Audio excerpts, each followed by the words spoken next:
séduction, ce qui me fait craquer chez un mec, c'est ce que l'on va voir dans la vidéo à venir.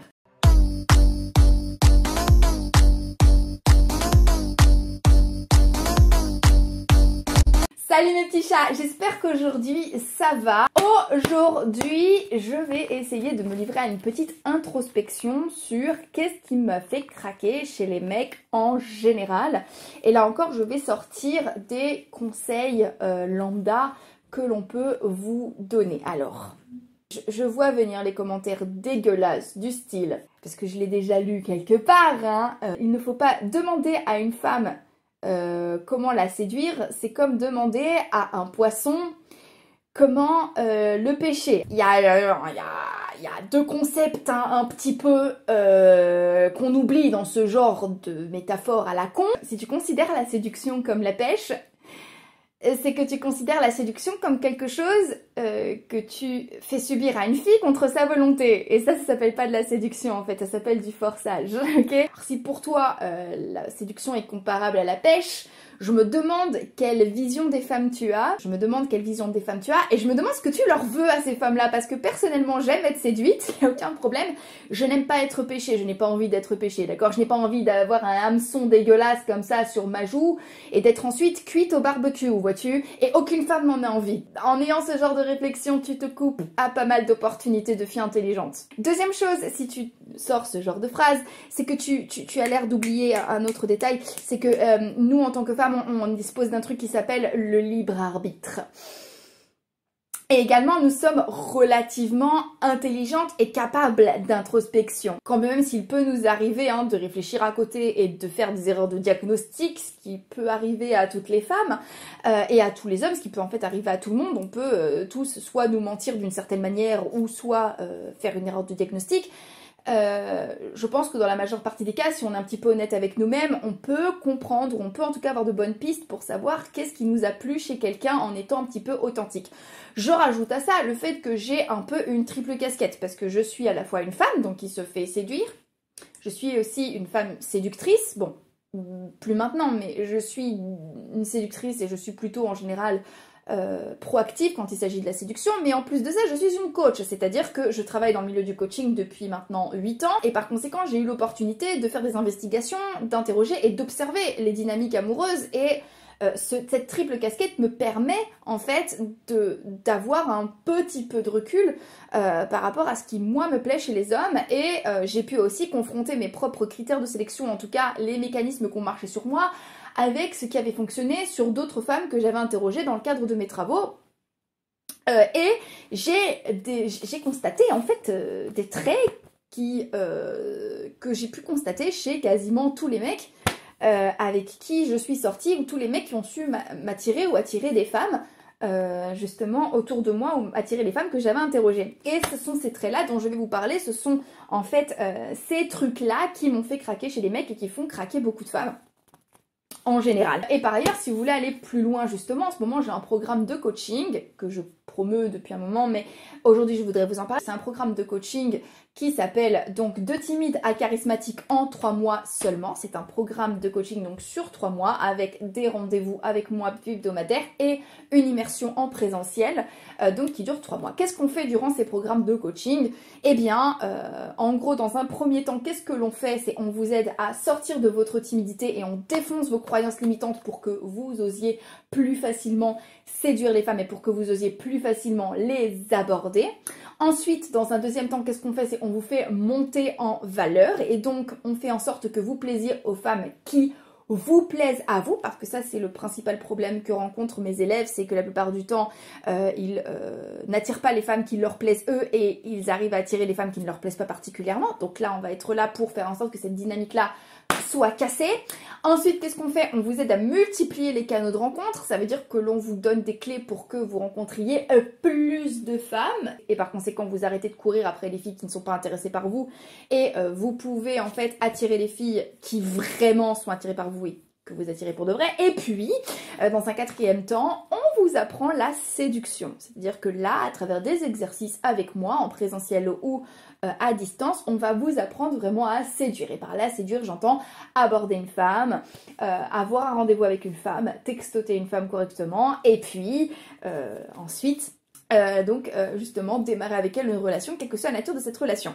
Ça c'est ce que je propose dans mes programmes de coaching. Et si ça vous intéresse, vous pouvez cliquer sur le lien qui est en barre d'infos ou en commentaire épinglé. À ce moment-là, vous cliquez normalement sur le choix de droite, vous calez directement un rendez-vous avec moi et à ce moment-là, on peut voir ensemble ce que l'on peut faire.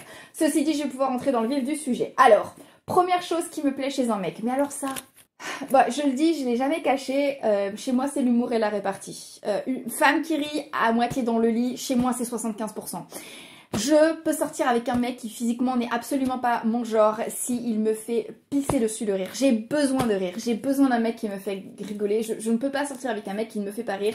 J'ai besoin de sortir avec un mec qui fait preuve de répartie, qui soit capable de me répondre du tac au tac et de me surprendre avec ses répliques. J'ai besoin d'un mec qui me fasse rire, j'ai besoin d'un mec qui me montre son intelligence à travers l'humour. L'humour est une forme d'intelligence, la répartie est une forme d'intelligence, la répartie est la preuve d'un esprit vif et j'ai besoin d'un mec intelligent et pour moi, un mec intelligent, c'est me surprendre à travers ses réflexions, c'est me surprendre à travers ses répliques et ses réparties. Et je pense que ce que j'aime le plus chez les hommes justement qui ont de la répartie et de l'humour, c'est qu'ils ont réussi à percer le caractère ridicule de la vie. C'est un truc que je dis souvent à mes élèves, c'est regarder le monde avec des lunettes ironiques.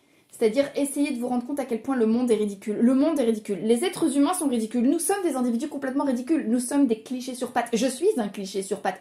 Je suis tellement facile à parodier et j'aime les hommes qui sont capables de voir le monde à travers des lunettes ironiques, de voir à quel point ce monde est ridicule, à quel point moi-même en tant qu'individu je peux être ridicule et qui soient capables en fait de retranscrire ça à travers justement sa répartie et son humour. Ça ne veut pas dire qu'il faille m'humilier, ça ne veut pas dire qu'il faille ne pas m'estimer, ne pas me considérer, ne pas me respecter, mais je veux un homme qui soit capable justement de me faire rire avec le caractère ridicule du monde. Enfin, truc numéro 2 qui me fait craquer chez un mec, c'est un talent bien exploité et reconnu. C'est-à-dire que rien pour moi n'est plus sexy qu'un mec qui a un don, qui a un talent, qui a des compétences et qui les exploite à fond. Et par là, je veux pas forcément dire devenir célèbre grâce à ça, mais qui peut par exemple être reconnu même dans son cadre professionnel, dans son milieu professionnel ou même dans la boîte dans laquelle il bosse grâce à ça. Je trouve ça hyper sexy, un mec qui a des talents, des compétences, qui les déploie, qui les travaille, qui les exploite, qui les met en lumière, qui les utilise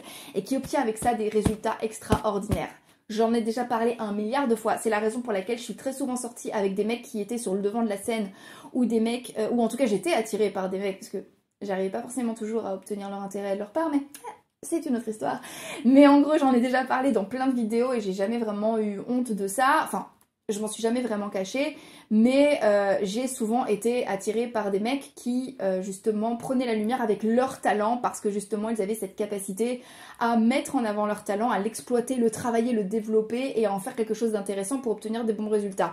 Et quand bien même si aujourd'hui je ne suis plus autant attirée par des mecs qui sont sur le devant de la scène ou par des mecs justement qui ont brillé par leur ambition, je trouve toujours très sexy un mec qui a du talent, qui a une compétence entre les mains et qui la met en avant. Ensuite, chose numéro 3, truc numéro 3 qui me fait craquer chez un mec, c'est qu'il ne se laisse pas faire par moi.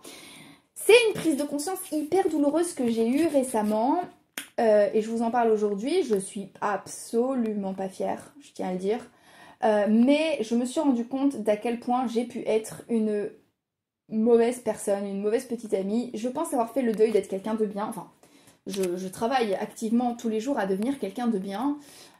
Mais j'ai été avec mes ex pleine de bullshit, j'ai été une connasse, clairement. Ça fait même partie des choses auxquelles je pense régulièrement en ce moment et dont j'ai particulièrement honte. Ça fait plusieurs jours hein, que c'est un truc qui me bosse depuis quelques jours. Je ne suis pas très fière de la petite amie que j'ai pu être avec mes ex. Je pense que j'ai un peu fait tout ce qu'une mauvaise personne peut faire en termes d'amour. J'ai vraiment été une connasse avec les ex. Je me demande si je vais pas justement prendre le temps d'écrire à mes ex un par un pour leur demander pardon de comment j'ai pu être une mauvaise petite amie parce qu'effectivement j'étais une sacrée connasse. Et en fait, s'il y a bien un truc qui m'a attirée chez les mecs ou qui m'attire chez les mecs, c'est les mecs qui sont capables de s'en rendre compte et qui me remettent à ma place. Là encore, je pense que seul le mal voit le mal et il m'a fallu être une sacrée connasse pour comprendre à quel point il peut être sexy un mec qui ne te laisse pas être une connasse. Un mec qui est capable en fait de te remettre à ta place quitte à te perdre. et qui préfère en fait te remettre à ta place quitte à te perdre plutôt qu'à se laisser marcher sur les pieds par toi en tant que femme. Encore une fois, je me la pète pas avec ça. Il n'y a pas de quoi être fière de mon comportement par le passé avec les hommes. Clairement pas. Mais aujourd'hui, si les erreurs que j'ai pu commettre dans ma vie peuvent être utiles pour les autres et peuvent aider justement les gens, je me sens un peu moins mal d'aider les gens en fait et de leur donner des conseils sur mon expérience, aussi pitoyable puisse avoir tel pu être. Ensuite, quatrième truc archi cool et archi sexy, assumer son désir envers moi. Quand un mec est attiré par moi et que c'est un grand garçon et qu'il est tout à fait en paix avec sa sexualité et qu'il est tout à fait en paix avec le fait d'être un individu sexuel qui transpire le sexe, et ben moi je trouve ça archi sexy. Et alors attention, c'est un conseil qui vient avec plein de conditions, bien évidemment, parce que si je ne suis pas attirée par un mec, et ben, effectivement, tout ce qu'il arrive à faire, ce mec, c'est passer pour un creep. Et en plus de ça, rien pour moi n'est moins sexy à l'inverse qu'un mec à qui je n'ai pas montré de signe d'intérêt, un mec à qui j'ai pris le temps de lui montrer que j'étais pas attirée par lui et qui lui, clairement, passe son temps à m'expliquer qu'il est très attiré et par moi, il faut faire très attention à ça. Je le disais dans une de mes vidéos précédentes, être entreprenant c'est bien, mais encore faut-il d'abord s'assurer que la fille en face de toi est un minimum attirée par toi. Et si j'ai montré des signaux d'intérêt envers un mec, je trouve extrêmement sexy qu'il soit ok avec ça et qu'il me montre lui aussi son intérêt sur le plan sexuel et qu'il me montre qu'il est physiquement attiré par moi. Ensuite, numéro 5, être un adulte qui prend sa vie en main. J'aime les mecs qui passent à l'action. J'aime les mecs qui prennent leurs responsabilités dans leur vie. Bien évidemment, je ne nierai pas le fait que nous vivons profondément dans un monde injuste. Je ne nierai pas le facteur chance dans la vie. J'essaye de retirer justement de mon travail, de mes travaux de coaching, le biais du survivant parce que c'est un des gros pièges en coaching. Je dis souvent dans mes vidéos que si une petite quiche comme moi y arrive, tout le monde peut y arriver. La réalité, c'est qu'effectivement, il ne faut pas occulter le facteur chance, le facteur déterminisme et le facteur injustice du monde. Mais je pense qu'il n'y a rien de plus sexy qu'un mec qui sache faire la différence entre ce sur quoi il a un champ d'action, ce sur quoi il n'en a pas, qu'il sache faire la distinction entre les deux et qu'il passe à l'action dans la mesure de son pouvoir. Je pense que ça, c'est extrêmement sexy. Prendre sa responsabilité par rapport à sa vie, savoir voir et connaître, comprendre son champ d'action et mettre en place justement des actions nécessaires et déployer son pouvoir pour obtenir ce qu'on veut, je trouve ça extrêmement sexy. Dans la vie, conseil numéro 6, très important pour moi, mais alors ça c'est mon truc à moi, un mec qui sait ce qu'il veut. J'ai une anecdote comme ça, il y a quelques années, je sortais avec un mec qui était beaucoup plus jeune que moi. C'était un mec dont j'étais éperdument amoureuse par ailleurs, on est sortis ensemble 1 an. Et quand je repense à lui, j'ai beaucoup de tendresse. Je suis très curieuse de savoir ce qu'il est devenu. Il était dans la petite vingtaine et moi je rentrais doucement dans la trentaine, je me rapprochais de la trentaine. Et je ne voulais pas sortir avec lui, il m'attirait beaucoup, on s'entendait très bien. Par ailleurs, c'est lui qui m'a fait entrer dans le monde justement de la cause animale. C'est grâce à lui que je suis devenue végétarienne et par la suite que je suis devenue végane parce qu'il était lui-même végétarien à l'époque. Il me plaisait, il m'attirait beaucoup, on avait justement beaucoup de valeurs communes, on s'entendait super bien mais j'avais très peur de me laisser aller à tomber amoureuse de lui ou de l'accepter comme petit ami parce que j'avais peur qu'il soit immature et de 2 que justement il soit dans une étape de sa vie où il a plutôt envie de s'éclater. Et qu'un jour justement il me quitte parce qu'il se rend compte qu'il n'a pas assez vécu et alors il y a eu ce moment qui a tout changé où finalement j'ai fini donc par lui, c'est grâce à ce moment là qu'il a réussi à me conquérir pour de bon. On était dans ma cuisine, j'étais assise sur mon plan de travail et je lui ai dit bah écoute je lui ai dit moi je sais pas, je lui ai dit tu penses que tu ne sais pas encore ce que tu veux dans ta vie, tu es encore beaucoup trop jeune pour moi et je pense que tu as tes expériences à faire d'abord. Et il m'a regardé avec ses grands yeux verts incroyables, il avait des yeux magnifiques, et il m'a dit écoute-moi bien, j'ai pas besoin de baiser plein de meufs pour savoir que je suis un homme, je sais ce que je veux et ce que je veux c'est toi. Excuse-moi. C'est le moment où il m'a conquise en fait, vraiment. Et on est sortis ensemble ensuite pendant 1 an. Je l'ai effectivement quitté parce qu'à la fin finalement il était pas mature. Et puis aussi parce que moi-même j'étais pas finalement autant prête que ça pour une relation. Et là encore une fois j'ai pas été la meilleure petite amie du monde.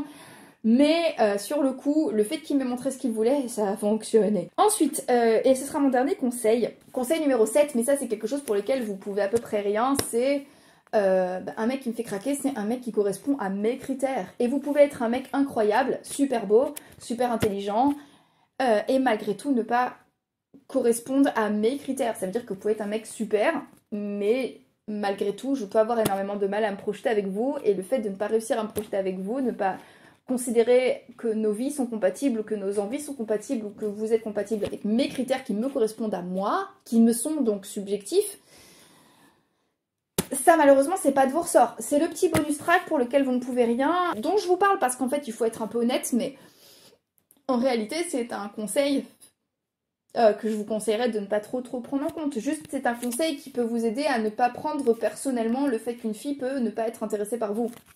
Il se peut que vous soyez un mec incroyable, un mec super beau, super intelligent, super intéressant, mais que juste vous ne correspondiez pas aux critères d'une femme parce que ces critères lui sont subjectifs, parce qu'ils lui sont propres à elle, et à ce moment-là, moi je vous recommanderais de ne pas prendre personnellement le fait qu'une femme ne soit pas intéressée par vous si vous tombez dans ce cadre-là. Voilà, c'était une vidéo un peu longue, mais j'espère avoir été la plus succincte possible, la meilleure possible dans mes conseils. Je vous embrasse, prenez grand soin de vous, et comme d'habitude, n'oubliez jamais que c'est une petite quiche que moi y arrive.